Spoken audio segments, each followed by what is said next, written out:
त्याच्यामुळे तयारी तर होणारच. देशात आपलं महाराष्ट्राच्या उपराजधानीमध्ये कार्यक्रम आहे.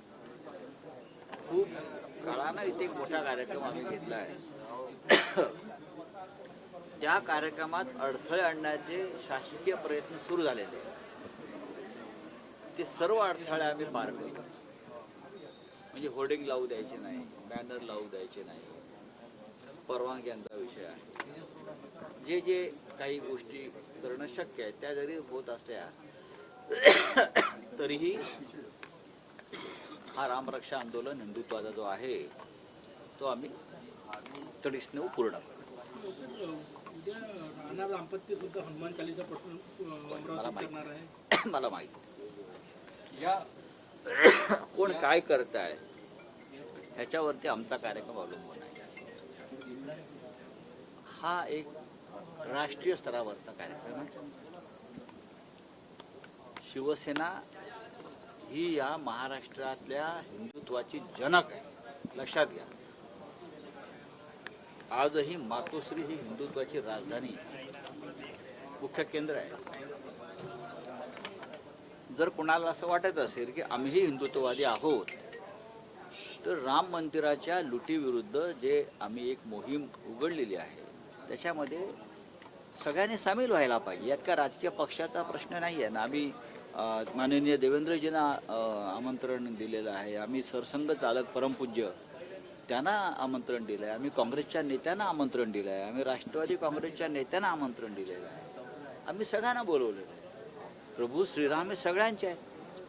ते काय आमच्या एकट्याचे किंवा भाजपचे नाही आहेत ना. आम्ही का मालक आहोत का रामाचे? नाही नाही, असं अजिबात होऊ शकत नाही. पण ज्या पद्धतीनं प्रभू श्रीरामाच्या नावावर हजारो कोटी रुपये लुटले गेले ही आमच्या सगळ्यांसाठी चिंतेची आणि शर्मेची गोष्ट आहे. राष्ट्रीय स्वयंसेवक संघानं फार उत्तम शब्द वापरला आहे की त्यांनी शोक व्यक्त केला या चोरीबद्दल. शोक हा शब्द वापरला आणि खरोखर हा शोक व्यक्त करण्यासारखाच प्रसंग आहे. दोन्ही राष्ट्रवादी एकत्र येईल असं रवी राणा म्हटलेले आहे. काय वाटतं, धंगेकरांनीही दोन्ही शिवसेना एकत्र येईल असं? दोन्ही शिवसेना गद्दारांबरोबर. शिवसेना एकच आहे ना. अमित शहाच्या गटाबरोबर आम्ही कशा करता जायचं? अमित शहाचा गट आहे. दोन्ही गट जे आहेत, अजित पवारांनी जो एक गट स्थापन केला तोही अमित शहाचा गट आहे. म्हणून ते त्यांना वारंवार जाऊन अमित शहाचं आदेश घ्यावा लागतो निर्णय घेताना. आता परवा सुद्धा ते त्यांच्या गटाचे लोक घेऊन चोरीचा माल घेऊन एकनाथ शिंदे गेले अमित शहाकडे. काय गरज काय? तुम्ही शिवसेना आहेत म्हणता ना. तुम्हाला निवडणूक आयोगाने म्हटलं ना तुम्ही शिवसेना. मग वारंवार अमित शहाच्या दारात जाऊन उभं राहण्याची लाचारासारखी गरज काय? आम्ही नाही लाजतो.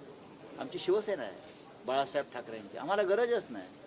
तुम्ही म्हटलं अडथळे निर्माण केले जाते. कुठले अडथळे निर्माण केले जाते कळतील उद्या सकाळी तुम्हाला. सर एक सांगा, या ठिकाणी बैठक आहे. प्रमोद मानमोडे जे शहर प्रमुख पूर्वीचे तुमचे होते आणि आता संपर्क प्रमुख आहे रामटेकचे, ते अनुपस्थित आहेत.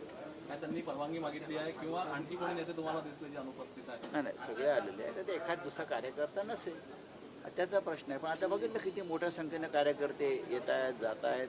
आता युवा सेनेची बैठक चालू आहे. तिथे 1-2 हजार कार्यकर्ते जमलेले आहेत युवा सेनेचे. राजकारण आणि समाजकारण कोणासाठी थांबत नाही. युवा सेनेचे हो चाललो.